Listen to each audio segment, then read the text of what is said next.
বান্দাগত হয়েছেন তাদের প্রত্যেকেরই জীবনে কম বেশি দুশ্চিন্তা এসেছে।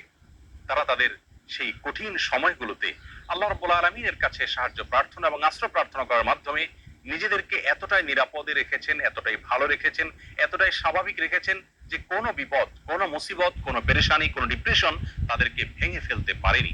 বরং বিপদেও তারা হেসেছেন এবং স্থির থেকেছেন মানসিকভাবে। আজ আমরা সেরকম কয়েকটি আমলের কথা বলবো, যে আমলগুলোর মাধ্যমে আমাদের বিপদ আপদ এবং মুসিবত আল্লাহ রাব্বুল আলামিন দূর করবেন, লাঘব করবেন এবং বিপদ আপদেও আমাদেরকে আল্লাহ রাব্বুল আলামিন মানসিকভাবে প্রশান্ত এবং স্থির রাখবেন। আর সেই আমলগুলোর মধ্যে থেকে সর্বপ্রথম এবং প্রধান যে আমলটির কথা বলবো তা হলো যিকরুল্লাহ বা আল্লাহর জিকির। আল্লাহর জিকির এর চাইতে কার্যকর কোনো ঔষধ আর নেই ডিপ্রেশন দূর করবার জন্য। কোরআনে কারীমে আল্লাহ তাআলা বলেছেন, আলা বিযিকরিল্লাহি তাতমাইন্নুল কুলুব। আল্লাহ তাআলার জিকির এর মাধ্যমে মানুষের অন্তরসমূহ প্রশান্ত হয়ে থাকে। অতএব আল্লাহ তাআলার স্মরণ অন্তরে রাখা, মুখে আল্লাহ তাআলার কথা বলা, আল্লাহর সঙ্গে একান্তে কথা বলা, এর মাধ্যমে ডিপ্রেশন দূর করা যায় সবচেয়ে সহজে। আল্লাহর জিকির বা যিকরুল্লাহর একটা বিশেষ পদ্ধতি হলো কোরআনে কারীমের তিলাওয়াত। কোরআনে কারীমের তিলাওয়াত যদি আপনি করেন অর্থ সহকারে বুঝে, দেখবেন মানসিকভাবে আল্লাহ রাব্বুল আলামিন অলৌকিকভাবে, বিস্ময়করভাবে আপনার মধ্যে প্রশান্তি সৃষ্টি করে দিবেন। যিকরুল্লাহ বা আল্লাহর জিকিরের আরেকটি বিশেষ পদ্ধতি হলো সকাল এবং সন্ধ্যায় প্রিয় নবী সাল্লাল্লাহু আলাইহি সাল্লাম অনেকগুলো জিকির এবং দোয়া আল্লাহর কাছে নিবেদন করতেন। সেগুলো যদি আমরা নিয়মিত করতে পারি তাহলে সেক্ষেত্রে যিকরুল্লাহ এর মাধ্যমে দুশ্চিন্তা এবং ডিপ্রেশন থেকে বাঁচার উপায় আমরা খুঁজে পাবো ইনশাআল্লাহ বিইذনিল্লাহ। দ্বিতীয় যে আমলটির মাধ্যমে দুশ্চিন্তা এবং পেরেশানি থেকে আমরা মুক্তি লাভ করতে পারি তা হলো প্রিয় নবী সাল্লাল্লাহু আলাইহি সাল্লামের সারা জীবনের একটি গুরুত্বপূর্ণ আমল এবং স্পেশাল জিকির, যে জিকির তিনি আল্লাহ তাআলার কাছে নিবেদন করতেন তার কঠিন সময় যখন দেয়ালে পিঠ থেকে যেত ঠিক সেই সময়।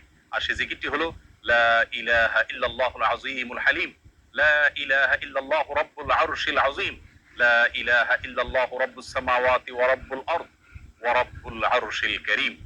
এই জিকিরের মাধ্যমে আল্লাহ রাব্বুল আলামিনের একত্ববাদের স্বীকৃতি, আল্লাহর মাহাত্ম্য বর্ণনা করার মাধ্যমে আমরা দুশ্চিন্তা এবং পেরেশানি থেকে মুক্তি লাভ করতে পারবো ইনশাআল্লাহ বিইذনিল্লাহ।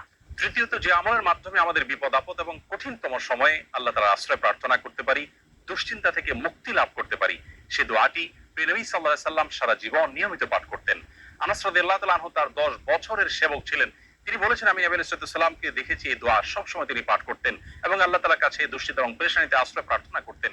আর সে দোয়াটি হলো আল্লাহুম্মা ইন্নী আউযু বিকা মিনাল হাম্মি ওয়াল হাযান ওয়াল আজজি ওয়াল কাসাল ওয়াল বুখলি ওয়াল জুবন ওয়া দালা'আদ দাইনি ওয়া গালাবাতির রিজাল।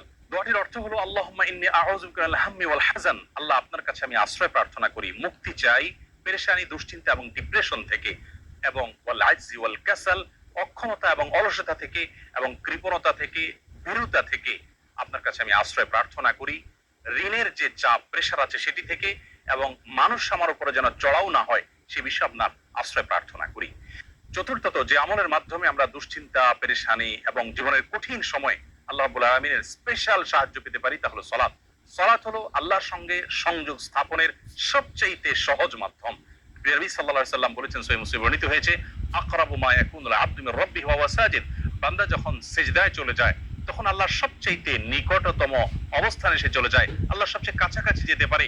এজন্য প্রিয় নবী সাল্লাল্লাহু আলাইহি সাল্লামের সারা জীবনের অভ্যাস ছিল, সূরা আবু দাউদে বর্ণিত হয়েছে, কানা ইযা হাযাবাহু আমরুন ফাযাআ ইলা সালাহ। প্রিয় নবী সাল্লাল্লাহু আলাইহি সাল্লামের জীবনে যখনই কোনো সমস্যা দেখা দিত তিনি সালাত আরম্ভ করতেন। এজন্য দুশ্চিন্তা থেকে মুক্তির জন্য সালাত এটি অতুলনীয় আমল, এর সঙ্গে অন্য কোনটির কোনো তুলনা চলে না। আমরা যখনই কোনো বিপদ দেখা দিবে, কোনো পেরেশানিতে আমরা ভেঙে পড়ার উপক্রম হব, তখনই সাথে সাথে উযু করে আমরা যদি নিষিদ্ধ সময় না হয় 2 রাকাত সালাতে দাঁড়িয়ে যাব, দীর্ঘ কেরাতে, দীর্ঘ রুকুতে, দীর্ঘ সেজদায় ধীর স্থিরতার সাথে 2 রাকাত সালাত আদায় করে আল্লাহর কাছে হাত তুলে আমরা চোখের পানি ফেলে দিব। সালাতের মধ্যে দুশ্চিন্তা এবং বিপদ থেকে মুক্তি লাভের জন্য যে সালাতটি সবচেয়ে বেশি কার্যকর এবং আমার জীবনে বারবার আমি পরীক্ষা করে দেখেছি যে এর মাধ্যমে আল্লাহ রাব্বুল আলামিন অলৌকিকভাবে, বিস্ময়করভাবে দুশ্চিন্তা থেকে মুক্তি দান করে থাকেন, তা হলো তাহাজ্জুদের সালাত। ভোর রাতে যখন আপনি সবাই ঘুমিয়ে থাকবে তখন উঠে 2 রাকাত সালাতে দাঁড়িয়ে যাবেন ওযু করে এবং দীর্ঘ সময় নিয়ে ধীরস্থিরতার সাথে কায়মন বাক্যে আল্লাহ তাআলার কাছে সালাত নিবেদন করবেন। সালাতের পরে যখন দুহাত তুলে আপনি প্রার্থনা করবেন, জর্জর করে চোখের পানি আপনার চলে আসবে, আল্লাহর সঙ্গে একান্তে কথা বলবেন, আপনি নির্ভর ফিল করবেন, দুশ্চিন্তা থেকে মুক্তি লাভ করবেন ইনশাআল্লাহ বিইذনিল্লাহ। অতএব দুশ্চিন্তা থেকে মুক্তি লাভের জন্য এই সালাতের আমলটিকে সবচেয়ে বেশি গুরুত্বের সাথে আমাদের করার চেষ্টা করতে হবে। 5 নম্বর যে আমলটির মাধ্যমে আমরা বিপদ আপদ এবং কঠিন সময় আল্লাহ তাআলা আশ্রয় প্রার্থনা করতে পারি তা হলো ইস্তেগফার। ইস্তেগফার এমন একটি বিষয় যে কোনো বর্ণনায় বর্ণিত হয়েছে, নবী আলাইহিস সালাম বলেছেন, মান লাজিমাল ইস্তিগফার, যে ব্যক্তি ইস্তিগফারকে নিজের জন্য অবধারিত করে নেয়, অপরিহার্য করে নেয়, নিয়মিত ইস্তিগফার করতেই থাকে, আল্লাহ রাব্বুল আলামিন তার সমস্ত পেরেশানি থেকে মুক্তির পথ তার জন্য সহজ করে দেন এবং বের করে দেন। এবং কোরআনে কারিমে আল্লাহ তাআলা বলেছেন, ওয়া মা কানা আল্লাহু মুআযযিবাহুম ওয়া হুম ইস্তাগফিরুন, যে মানুষেরা ইস্তিগফারের মধ্যে রত থাকে আল্লাহর আযাব তাদের প্রতি আসে না। এজন্য দুশ্চিন্তা, বিপদ আপদ, পেরেশানি, টেনশন, যে কোনো কঠিন সময় আমরা বেশি থেকে বেশি ইস্তিগফার করব। এটিও আমার ব্যক্তিগত জীবনে বারবার আমি আমল করে দেখেছি যে কঠিনতম সময়ে আল্লাহ তাআলা অলৌকিকভাবে সাহায্য করেন। 6 নম্বর আমল হলো নবী করিম সাল্লাল্লাহু আলাইহি ওয়াসাল্লামের প্রতি দুরূদ প্রেরণ করা। দুরূদের আমলটির মাধ্যমে আল্লাহ রাব্বুল আলামিন মানুষের অন্তরকে প্রশান্ত করে থাকেন, স্থির করে থাকেন, অন্তরে পেরেশানি দূর করে থাকেন, বিপদ আপদ এবং মুসিবত থেকে আল্লাহ তাআলা মুক্তি দান করে থাকেন।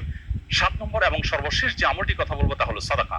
দান সাদকা সাধ্য অনুযায়ী আমরা যতটুকু করব, এর মাধ্যমে আল্লাহ তাআলা আমাদেরকে বিপদ আপদ এবং কঠিন সময়ে সাহায্য করবেন, মুক্তি নসিব করবেন। সর্বশেষ যে কথাটি বলতে চাই প্রিয় দর্শক, বিপদ আপদ এবং মুসিবত আল্লাহ তাআলা কখনো কখনো বান্দাকে দিয়ে থাকেন বান্দার কল্যাণে, যার বিনিময়ে আল্লাহ রাব্বুল আলামিন জান্নাত দিবেন। দুনিয়াতে যদি সারা জীবন আমরা কষ্ট করি, বিপদে থাকি, মুসিবতে থাকি, আর এর বিপরীতে যদি চিরকালের জন্য, অনন্ত অসীম কালের জন্য জান্নাত আমার হয়ে যায়, তাহলে এটা কিন্তু আমার লাভজনক বিনিয়োগ হলো। এটি আমার জন্য কোনো লস বা ক্ষতিকর কোনো কিছু নয়। এজন্য দুশ্চিন্তা বা পেরেশানি যদি কোনো কারণে দূর না হয়, নিশ্চিতভাবে একজন ঈমানদার মনে রাখবেন যে তার মাধ্যমে আল্লাহ রাব্বুল আলামিন তাকে মহা কল্যাণের পথে নিয়ে যাচ্ছেন। আল্লাহ রাব্বুল আলামিন কঠিন সময়গুলোতে আম্বিয়া আলাইহিস সালাতু ওয়াস সালামের মতো সবরে জামিল বা উত্তম ভাবে সবর তথা ধৈর্য ধারণ করার তৌফিক নসিব করুন।